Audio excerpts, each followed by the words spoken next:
இந்த கேள்விக்கு எனக்கு பதில் சொல்லுங்கள், ஓகேவா? சரியா? இந்த உலகத்தில், தமிழ்நாட்டில் கிடையாது, இந்த உலகத்தில் சுகருக்கும் ப்ரெஷருக்கும் மாத்திரை மட்டும் சாப்பிட்டதுனால யாருக்கா சரியாக இருக்கா? சொல்லுங்களேன்.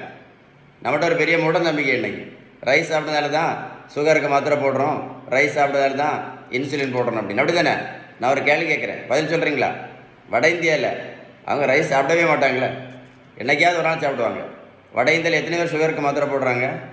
எத்தனை பேர் இன்சுலின் போட்டுட்ருக்காங்க? கமெண்ட்ஸில் எழுதுங்க. கரெக்ட் தானே? சிறுதானியம் மட்டும் சாப்பிட்டதுனால யாராவது சுகர் மாத்திரை நடத்தியிருக்காங்களா? சொல்லுங்கள். சிறுதானியம் மட்டும் சாப்பிட்டு சொல்லுங்கள். நடைபயிற்சி மட்டும் பண்ணதுனால யாராவது சுகர் மாத்திரை நடத்தியிருக்காங்களா? இல்லை நடைபயிற்சி மட்டும் பண்ணி யாராவது இந்த வெயிட்டை குறைச்சிருக்காங்களா? நல்லா கேட்டுக்கிடுங்க. சரியா? 1 கிலோமீட்டர் நடைபயிற்சி பண்ணினா கூட 40லேருந்து 50 கேலரி மட்டும்தான் எரிக்க முடியும். அதில் நடைபயிற்சி மட்டும் பண்ணி எந்த மாதிரி நடத்த முடியாது, எந்த இன்சுலின் நடத்த முடியாது, வெயிட்டு கண்டிப்பாக குறைக்க முடியாது. ஒரு பேப்பரில் வேணும் எழுதி வச்சுடுங்க. சரியா? வெந்தயம், ஆவாரம்பூ, முக்கரட்டை கீரையும் சிறு குறிஞ்சான் பொடியும், கொய்யா இலை, மாங்காய் இலை, கிரீன் டீ, கரிஞ்சீரகம், கறிவேப்பிலை, நெல்லிக்காய் ஜூஸ், நாவல் பழம், இது எல்லாமே நல்லது தான். நான் என்ன கேட்குறேன்னா, இதை சாப்பிட்டதுனால யாராவது சுகர் மாத்திரை நடத்துனாங்களா? சுகருக்கு ஒரு மாத்திரை போட்டுட்டு இருந்த பேஷண்ட் சுகருக்கு மட்டும் 4 மாத்திரை இருக்கும். மாத்திரை மட்டும் போட்டுட்டு இருந்த சுகர் பேஷண்ட் இப்போ இன்சுலின் போட்டுட்ருக்காங்க. வெந்தயம், கறிவேப்பிலை, கரிஞ்சீரகம், கருப்பு கவனி அரிசி, சிறு குறிஞ்சான் பொடி, சிறுதானியம், மூக்கரட்டை கீரை, வெந்தயம், ஆவாரம்பூ, யோகா, மெடிடேஷன், நடைபயிற்சி. நல்லா கேட்டுக்கிடுங்க. மருத்துவத்தில் ஸ்டாண்டர்ட் புத்தகம் ஹாரிசன். அந்த புத்தகம் என்ன சொல்ல தெரியுமா?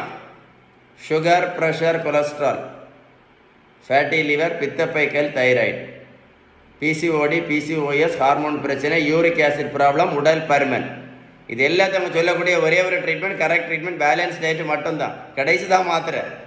நீங்கள் பேலன்ஸ் டயட் கரெக்டாக கடைபிடிச்சிங்கன்னா என்ன ஆகும் தெரியுமா? சுகர் மாத்திரை, இன்சுலின் இல்லாமல் இன்னும் 50 வருஷம் ஆரோக்கியமாக சந்தோஷமாக வாழலாம் அப்படின்னு யார் சொன்னா? மருத்துவத்தில் ஸ்டாண்டர்ட் புத்தகம் ஹாரிசன். அதுக்கு பேர் தான், அந்த புத்தகம் தான் சொல்லுது, அதுக்கு பேர் தான் ரெமிஷன் இஸ் பாசிபிள். வாழ்க்கையை வேஸ்ட் பண்ணாதுங்க அப்படின்னு அந்த புத்தகம் தெளிவாக சொல்லுது. சரிதானே? உங்களுக்கு பேலன்ஸ் டயட்டை பற்றி ஏதாவது சந்தேகம் இருந்தால் கண்டிப்பாக இந்த நம்பரில் கால் பண்ணி பேசுங்க. உங்களுக்கு யாருக்காவது உதவி பண்ணணுன்னு விருப்பம் இருந்தால் இந்த வீடியோ உங்களுக்கு ஷேர் பண்ணி விடுங்க. யாருக்காவது கண்டிப்பாக பிரயோஜனமாக இருக்கும். ஷேர் பண்ணி விடுங்க. ஓகேவா?